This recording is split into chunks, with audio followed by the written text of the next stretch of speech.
গ্রহণ করেছি।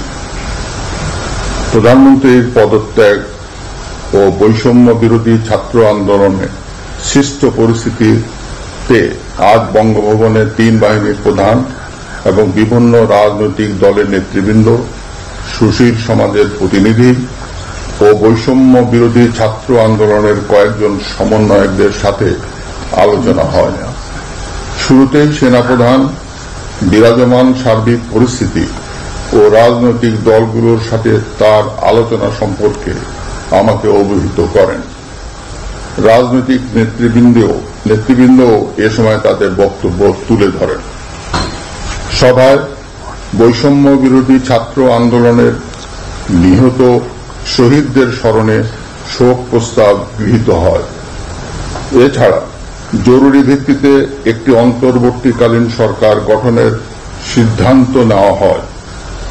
সকল দল ও অংশীজনদের সাথে আলোচনা করে গঠিত অন্তর্বর্তীকালীন সরকার যত দ্রুত সম্ভব নির্বাচনের ব্যবস্থা করবে। বৈষম্য বিরোধী ছাত্র আন্দোলন ও বিভিন্ন মিথ্যা মামলায় আটক সহ সকল বন্দীদের মুক্তি দেওয়া হবে।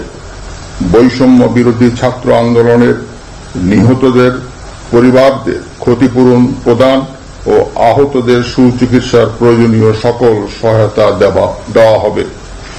সর্বসম্মতিক্রমে বিএনপির চেয়ারপারসন বেগম খালেদা জিয়াকে মুক্তি দেওয়ার সিদ্ধান্ত নেওয়া হয়। প্রিয় দেশবাসী, আমি দেশের আইন শৃঙ্খলা পরিস্থিতি স্বাভাবিক করতে এবং লুপ্তরাজ ও ধ্বংসাত্মক কর্মকাণ্ড বন্ধ করতে রাজনৈতিক দলগুলোর প্রতি আহ্বান জানাচ্ছি। জনগণের জানমাল ও রাষ্ট্রীয় সম্পদ রক্ষায় সশস্ত্র বাহিনীকে কঠোর পদক্ষেপ নেওয়ার নির্দেশ প্রদান করছি। সাম্প্রদায়িক সম্প্রীতি ও সংখ্যালঘুদের নিরাপত্তা নিশ্চিত করতে এবং সরকারি সম্পত্তি রক্ষায় সকলকে এগিয়ে আসার আহ্বান জানাচ্ছি। দেশের অর্থনীতি, প্রশাসন ও শিল্প কল কারখানা চালু রাখার লক্ষ্যে সকলকে কার্যকর ভূমিকা রাখার আহ্বান জানাই।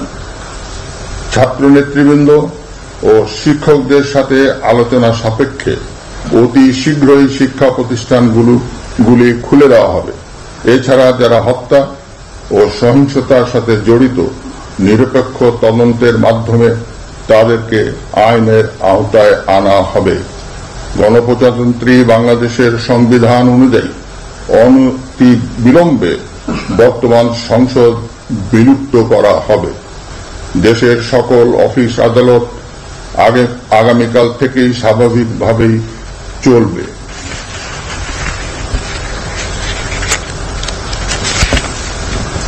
প্রিয় দেশবাসী, আসুন আমরা দেশকে বাঁচাতে একযোগে কাজ করি।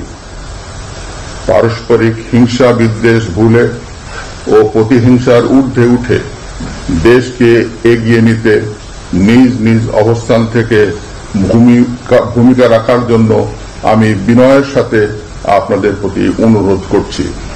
একটি সুন্দর ও সোনালী ভবিষ্যতের প্রত্যাশায় আমরা এগিয়ে যাব ইনশাআল্লাহ।